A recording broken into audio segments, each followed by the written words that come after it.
અંકલેશ્વર નગરપાલિકા સંચાલિત સ્વર્ણિમ લેકવ્યુ પાર્કમાં પ્રથમ વરસાદ બાદ કમ્પાઉન્ડ વોલનો એક ભાગ ધરાશયી થતા બાંધકામની ગુણવત્તા સામે સવાલો ઊભા થયા છે. ભૂતકાળમાં પણ અનેક આવી ઘટનાઓ બની ચૂકી છે.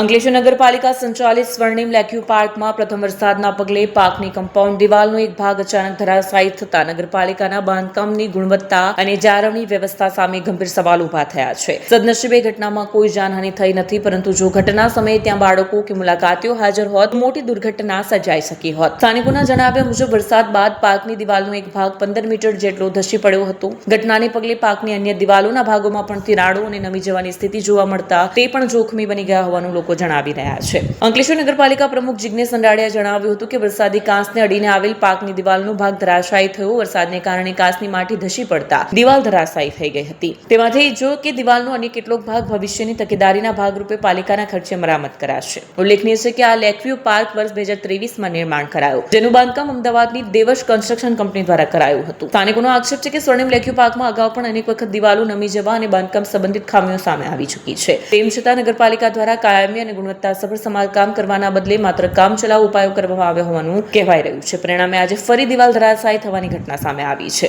એક તરફ નગરપાલિકા શહેરના વિકાસ અને સુવિધાઓના દાવા કરે છે, જ્યારે બીજી તરફ વરસાદના થોડાક દિવસોમાં જ જાહેર સ્થળોની દિવાલો ધરાશાયી થવા લાગે છે. તે વિકાસના દાવાઓ સામે મોટો પ્રશ્નાર્થ ઉભો કરી રહ્યું છે. હવે જોવાનું રહેશે કે નગરપાલિકા માત્ર સમારકામ પૂરતું મર્યાદિત રહે છે કે પછી આવી ઘટનાઓનું પુનરાવર્તન અટકાવવા જવાબદારી નક્કી કરીને કડક પગલાં ભરે છે.